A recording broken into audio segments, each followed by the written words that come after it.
Genesis chapter 33. And Jacob lifted up his eyes and looked, and behold, Esau came. Esau's his brother that he had tricked out of the birthright, well, sold the birthright, but he tricked him out of the blessing back by pulling the wool over his father's eyes, back a couple chapters ago. Okay, so he had to run off, gone for 20 years, got 4 wives and a bunch of kids now, and he's coming home. And Esau's coming to meet him, his brother, who he thinks is probably pretty angry at him still, and the brother's got 400 men with him. And he divided the children into unto Leah and unto Rachel and unto the 2 handmaids. So he's got these 4 wives. Remember, he's got 400 men coming. Now, what's going through Esau's mind? Why would he bring 400 men to meet his brother? Is it just he was the older brother by like 2 minutes, So is it just this, I'm going to show this punk kid, who's boss? It's got to be a power play. I mean, to motivate and to arm and to move 400 men with all the food, it takes a lot of planning, It's a small army. It's going to cost Esau a bunch of money for this, to impress his brother, I would assume, or intimidate his brother, I would guess. Just my thoughts. Okay. So remember, he was wrestling with the angel by the brook Jabbok. And that's that little brook right here. It's not much of a river. And he crossed over the brook, and now his brother's coming to meet him. Now his brother is from down here in Seir, which is Edom. We're going to see something interesting here. Jacob hasn't changed. Remember, God changed his name to Israel, but God still calls him Jacob quite often through the Bible. It's interesting. Sometimes it calls him Jacob. Sometimes it calls him Israel. I think there's a connection there. When he's acting like a child of God, he's called Israel. When he's acting like the old Jacob, he's called Jacob. Most of us have 2 personalities too. You know what I'm talking about, right? Yeah, okay. Under certain situations, the old one comes out. And he put the handmaids and their children foremost, and Leah and her children after, and Rachel and Joseph hindermost. What are the wives thinking at this point when he divides them up this way? Okay, you go first. If he gets mad, he's killing you first. I mean, talk about favoritism. Parents are told don't show favoritism among your kids. A, that's hard to do, okay, but B, if you do, it really brings resentment out. And I suspect these 4 women, they argued with each other all the time. And that showed up in their kids. What a dysfunctional family. Anyway, he passed over before them and bowed himself to the ground 7 times until he came near to his brother. He's really humble in himself. And Esau ran to meet him. Now, he wasn't too humble when his brother came in hungry from hunting all day and didn't catch anything. And he said, I'll give you a bowl of soup for your birthright. Jacob was kind of cocky that day, wasn't he? You get cocky and proud, God knows how to humble you. You'll be down kissing the dirt one day. And Esau ran to meet him and embraced him and fell on his neck and kissed him, and they wept. So, praise God, his brother was glad to see him. He did not know till this moment. Whenever a woman says, I saw your videotapes, I never know if I should duck or pucker. Because they're they love me or they're angry, He didn't know what you're going to get. And he lifted up his eyes and saw the women and the children and said, Whose are these with thee? And he said, The children which God hath graciously given thy servant. Then the handmaidens came near, they and their children, and bowed themselves. And Leah also with her children came near and bowed themselves. And after came Joseph and near, and Rachel, and they bowed themselves. And he said, What meaneth thou by all this drove? What's all these animals? You kept sending up camels and, sheep, and what's all this mean? And he said, These are to find grace in the sight of my Lord. Hovind interpretation. This was a bribe, so you don't kill me. Right? And Esau said, I have enough, my brother. Keep that thou hast unto thyself. And Jacob said, Nay, I pray thee, if now I have found grace in thy sight, then receive my present at my hand, for therefore I have seen thy face as though I had seen the face of God. And thou wast pleased with me. Take, I pray thee, my blessing. What happened here? Read more. I don't want to read more. Is it showing? Plays TV. I got an advertisement came up. According to evolution, things get better automatic. Huh? Who fell on whose neck? Well, we'll come to that in a minute. Okay.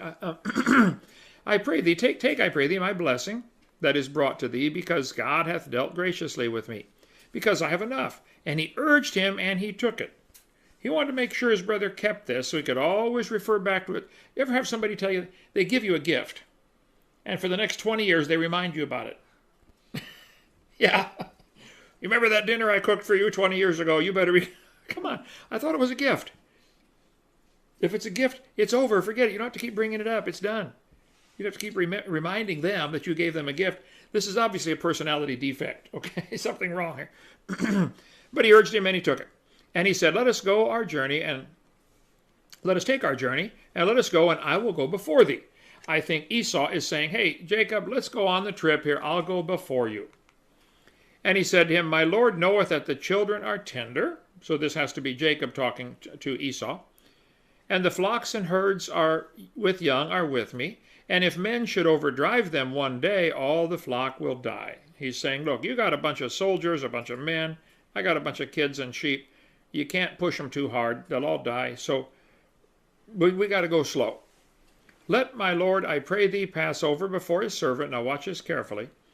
And I will lead on softly, according as the cattle that goeth before me. I can only go as fast as the sheep can walk. And the children be able to endure until I come unto my Lord, unto Mount Seir. Where does Jacob say he's going? Hey, brother, you take off. Go ahead. I'll go slow with the sheep until I come to Mount Seir. Well, Mount Seir is way down here in southern Israel, way off the map down here. So Esau came up to meet him at the brook. Jacob came down from Haran, where he's been for 20 years. His brother comes up to meet him and says, you go ahead and go back home. I'll come down to Mount Seir. He's lying. And Esau said, let me now leave with thee some of the folk that are with me. And he said, what needeth it? Let me find grace in the sight of my Lord. So Esau returned that day on his journey, on his way to Seir, and Jacob journeyed to Succoth. He had no intention of following his brother down to Seir. He said, you go ahead, I'll go slow with the sheep until I come to Mount Seir. He's still a trickster. And Jacob journeyed to Succoth and built him a house and made booths for the cattle. Therefore the name of the place is called Succoth, which means, which means booth or something like that. So he went, wow, okay. So he went from the brook where he met the angel. His brother went this way, he took off this way. He said, I'm going to Seir, and he didn't go. Many people make promises they don't intend to keep. All kinds of people do that, okay. Make a promise, get you off my back, and they don't intend to keep it. And Jacob came to Shalom, a city of Shechem, which is in the land of Canaan, when he came from Padan-aram, and pitched his tent before the city. Now, so Jacob is coming from that brook over to this area in Israel, which later became part of Samaria. If you know the story, a couple hundred years before Christ, the Syrians came in and captured all these people and hauled them off to slavery to Syria, free slave labor, where they still are today. I mean, that's the 10 tribes that never came back. The Syrians left all the lowlife in the country, the welfare cases they didn't want, left all them, brought their lowlife down there, and they said, you guys in Syria here, we're tired of you on welfare, we're taking you out of Syria. They brought them down there. So they had the lowlife Israelis that they didn't want and the lowlife Syrians, and they put them all together, and they intermarried and became the Samaritans, and they spoke half Syrian, half Hebrew, and they became their own culture. That's happened hundreds of times down through history. Like the Cajuns, for instance, were from up in Canada, but they were kicked out or scared to live up there, and they moved down to Louisiana, and they still speak a funny language. Yeah, right. The Syrians are going to this country today. Yeah, half French, half English. So it's not that I'm not saying it's good or bad, it's just a fact of life. So Jesus, when he was down in Jerusalem, John 4:4 says he must needs go through Samaria. He's going up to Galilee. He had to go through Samaria, and he stopped and talked to the woman at the well, Jacob's well. This is, 2,000 years later, they're still using that well. So this became a central point for the Jews for quite a while, until they were taken off to captivity. Okay, and he bought a parcel of a field where he had spread his tent at the hand of the children of Hamor, Shechem's father, for 100 pieces of money, whatever they used for money. And he erected there an altar and called it El Elohe Israel.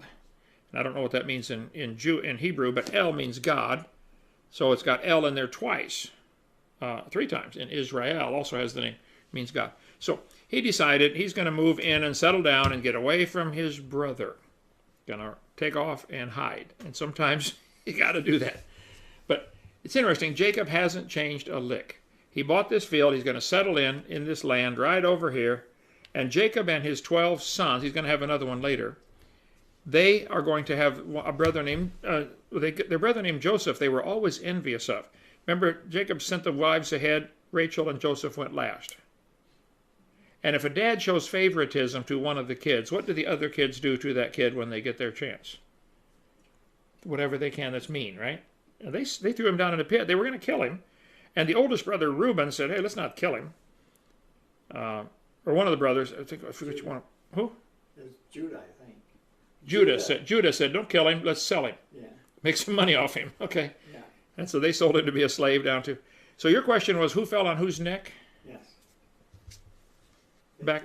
Yeah, way back, but back in 1801. Let's see. 8. Right there.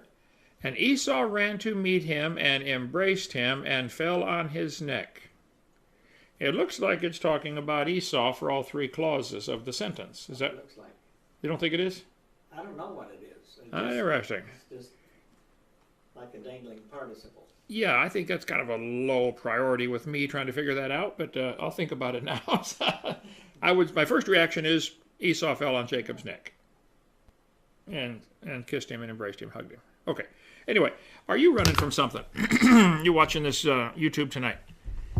Have you got some sin in your life, in your past, that Jacob was scared to go back home and meet his brother because he knew his sin was going to find him out? A lot of people run from stuff instead of just face it.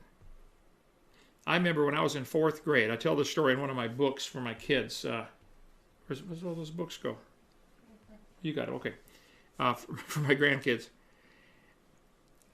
The kids were all learning to say bad words in 4th grade, and so I wrote a note to my teacher that nobody liked. She was mean, and she made us work, and nobody wanted to do that in 4th grade. We wanted to go play, and so I wrote a note and said, you are a blankety blank blank, and I called her every cuss word in the book. I didn't know what any of them meant, but we were just learning them all on the playground. So I said, I cursed her out bad. I folded the note up, went out at recess, outside in the parking lot, and stuck the note in her car, because the window was down a little bit. Not thinking, this car is parked right next to her room where she is sitting at her desk during recess watching me go put this note in there through the window. Later, the next day, I get called into the principal's office with the note laying there on the front of the table. Principal, Mr. Bunnell, had a hook for a hand. I'm serious. He lost his hand in the war or something, had a hook, and one of his eyes was all white. Just all white, no pupil, no nothing.